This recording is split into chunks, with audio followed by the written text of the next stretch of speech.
Hello everybody!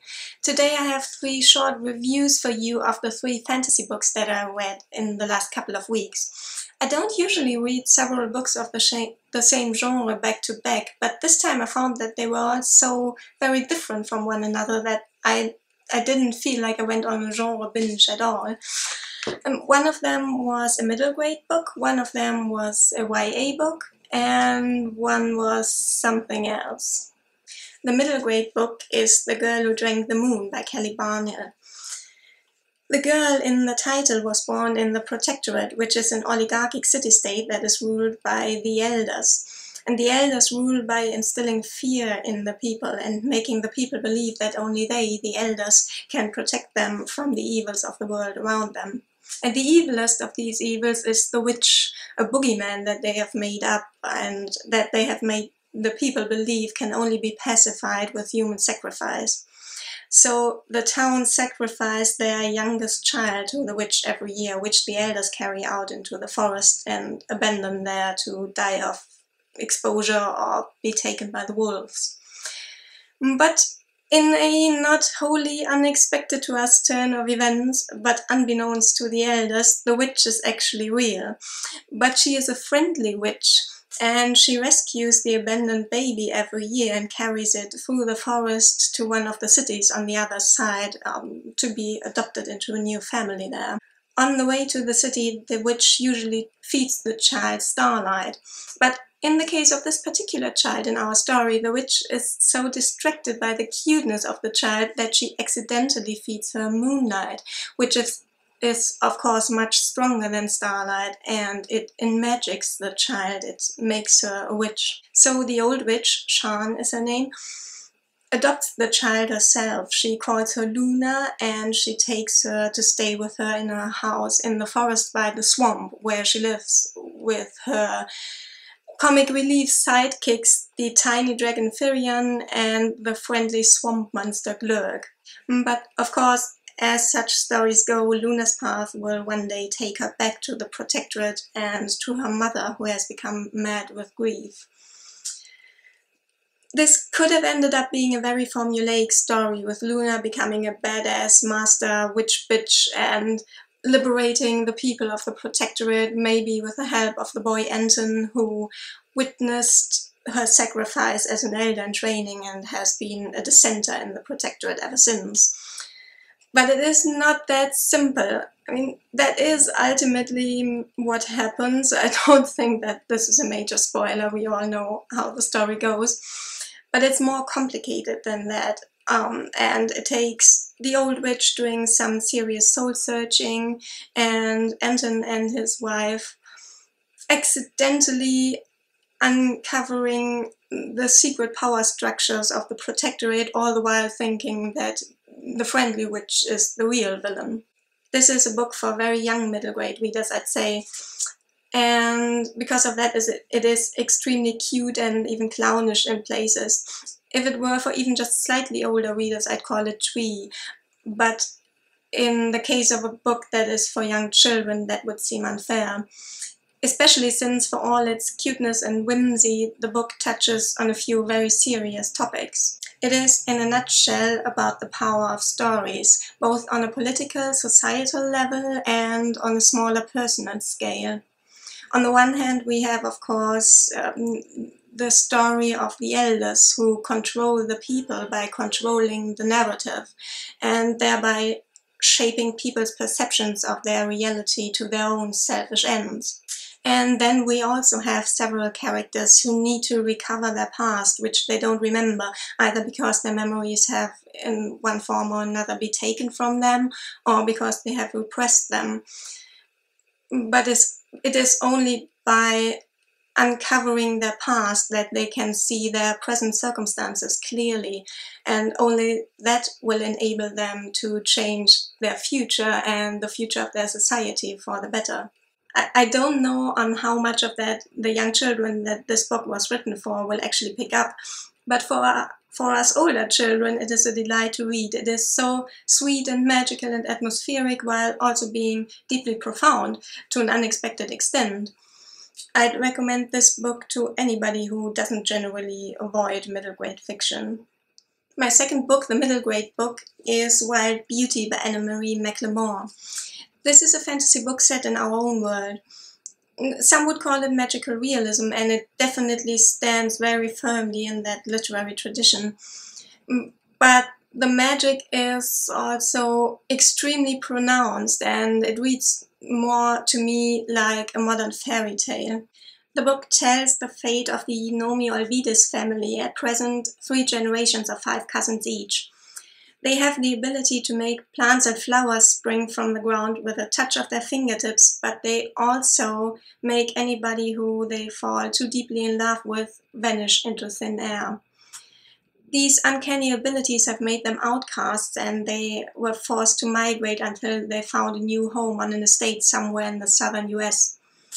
Being from Mexico originally, they were first displaced when new state borders were drawn. I assume it's the annexations of the 1840s and 1850s that are meant here. So now the Nomi Olvides are shunned for the double reason of being witches and cursed, and of being stateless migrant Latinas. The estate on which they have ended up at last is on the one hand a safe haven, on the other hand it holds an uncanny, sinister power over them because it has claimed them for itself and it won't let them leave again alive. The 5 cousins of the youngest generation of Nomi Olvides all have a crush on the niece of the recently deceased estate manager, Bay Breyer. That's the name of the niece. And Bay is a member of the family who owns the place, and she is expected to inherit and to become the new estate manager. Afraid that their love will kill her, the cousins try to pacify the land by burying their treasured possessions. One of the girls, our protagonist Estrella, later adds a charm of herself, which somehow brings forth a mysterious boy who seems to be the vanished love of one of Estrella's ancestors. At around the same time, an older male relative of Bay's comes to the farm in order to drive her out, because she is actually an illegitimate child and he wants the farm for himself. He would have very different ideas about how the farm should be run and about the place that the Nomi Olvides family should have in that scheme. So a latent fight for the future of the estate begins, and for the future of the family. And of course, at some point, the 2 strands of the narration, that of Bay's male relative and that of the mysterious boy, come together in a way that I won't tell you here because it is deeply spoilery. The book deals with a number of heavy issues, sexuality, race and prejudice, and the control of history and narratives. In that way, it is a bit similar to The Girl Who Drank the Moon.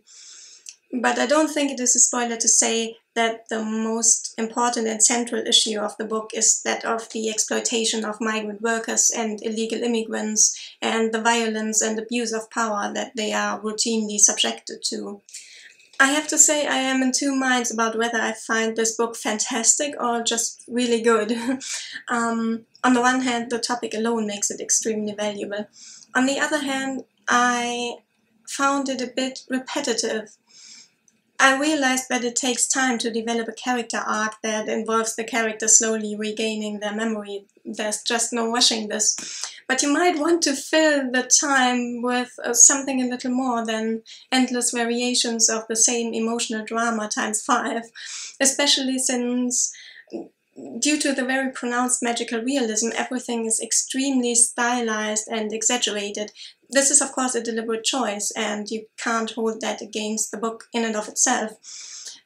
But if repeated ad infinitum, it becomes a bit tedious. And sometimes I'm afraid the sugary, sappy sweetness and the literal as well as figurative floweriness of it all was a bit too much for me. At its best though, reading like McLemore's writing style is like watching an Art Nouveau painting paint itself, or sometimes a scene felt like watching a ballet. I don't know if that makes sense to you. What I'm trying to say is that I thought the writing style was extremely accomplished, and I especially appreciated how the topic, the plight of migrant workers on and around the US-Mexican border, matches the literary tradition in which the book stands, magical realism, which of course originated in Spanish-American literature. So I really enjoyed this, and the book as a whole I'd say the positive aspects definitely outweigh the negative ones in this book. And if you thought when you heard my review that flowery sappy sweetness is endurable, I definitely recommend this book to you too, because it holds a few very nice surprises. And finally, the book that is something else, Leopard Red Wolf by Marlon James. I bought this as soon as it came out in February, and I was so excited for it, but somehow I was never in the mood to pick it up until now. And I've wanted to read Marlon James for quite some time now, especially his Booker Prize winning A History of Seven Killings. But every time I came close to picking him up, I listened to an interview or a podcast with him, and inevitably he would say something that I found objectionable or at least not very reflected, and it killed the mood. But I'm glad I finally picked it up, and it definitely won't be the last book by him that I read. This is the first book in a prospective fantasy trilogy, the Dark Star trilogy, and it is essentially an epic quest kind of story in which a team of reluctant trackers and headhunters, all with supernatural abilities, are sent in search for a missing child. Our first-person narrator is one of these trackers. He has a supernaturally sharp nose. He can smell people from across the continent, and once he has a smell in his nose, he never loses it. He is the Red Wolf of the title. Black Leopard is another member of the team. He is a shapeshifter, and he and Red Wolf have been an on and off team in the past and have actually rescued children before. This is a relatively simple classic story, but it is the setting that sets the book apart. It is set in a world that is inspired by sub-Saharan African geography, history, and culture. But it's not just the setting in and of itself, it is also how the cultural and epistemic context from which the book draws its inspiration has influenced its style and its narrative structure. In this way, it is a bit similar to the last book I talked about, Wild Beauty. The characters are basically living in mythical time, and like all complexes of myth, this world doesn't always make sense to us straight away because we don't know the rules and because we don't know the underlying stories.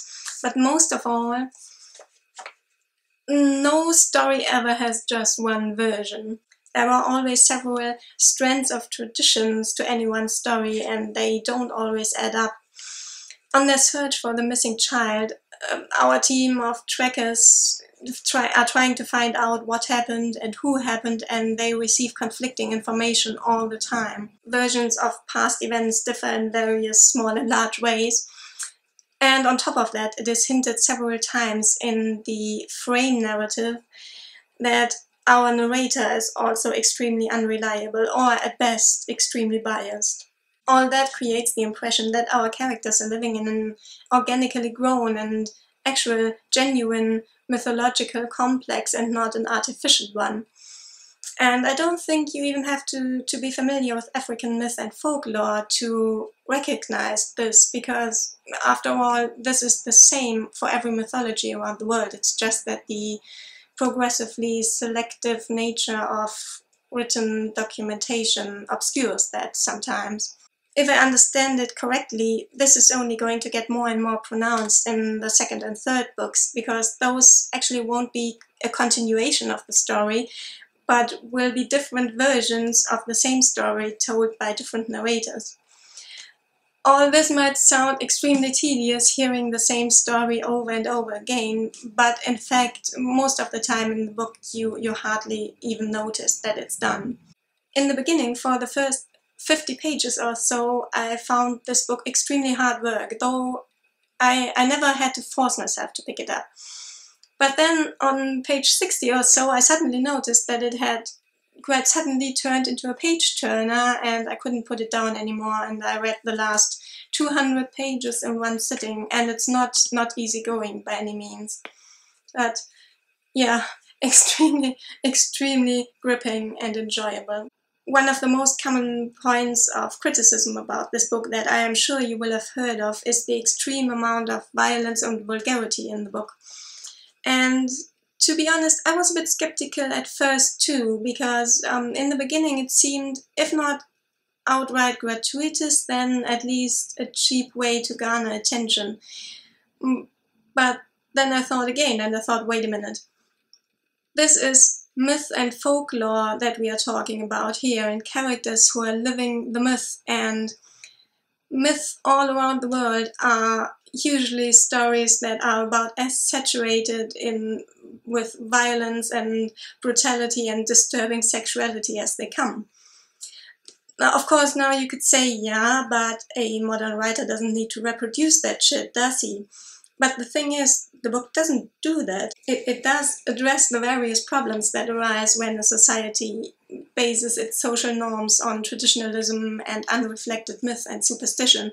And the main themes of the book are systemic violence and oppression and exploitation, sexuality, gender inequality, and toxic masculinity, and the various problems that arise from that. I do, to a certain extent, understand that the sheer shock that some people experience reading this will obscure that. And it is a very uncomfortable reading experience from time to time, because our narrator is actually extremely misogynistic. And of course that influences his depiction of every woman that he meets, and his characterization of her and how he judges her actions. But that is pointed out to him right in the beginning and by various characters throughout the book. So from the beginning we know that everything he says about any woman that he meets comes with a caveat. If I understand it correctly, the next book will be told from the point of view of his nemesis, who is a woman, and I'm sure she will have a very different story to tell. So all this brutality and vulgarity and the unflattering depiction of women and violence against women, among others, all do serve a purpose, and they are anything but gratuitous. They are the heart and soul of the book, disturbing as that might sound. And I don't mean that as the book is porno violence. On the contrary, it's just that you can't dispense with these things if you are writing a literary discussion of the implications and consequences of traditions and traditionalism and unreflected myth, that a discussion that comes in myth's own clothes, so to speak. And that is one of the reasons why I think calling this book an African Game of Thrones is doing it an awful injustice, to be honest. By the by, there is a lot of humor in the book as well, although I do admit it's blink and you miss it. But I especially appreciated the various references to other works of fantasy that are scattered throughout the book. I think the most prominent one is probably the one about the 19 doors through which the characters travel, not into different worlds, but into different realms and kingdoms at least. This book deserves a far longer and more in-depth discussion and review than I feel up to doing right now, and in any case, a lot of people have already spoken very eloquently about it. I can link you to some great reviews in the description box below. But if you have read this book, or any of the other books that I talked about, I would love to hear from you in the comments, or if anything I said put you in the mind to pick up one of these books, that would make me very happy. In any case, at the latest, I'll see you in the next video. Thank you for watching, gentle reader, and bye until the next time.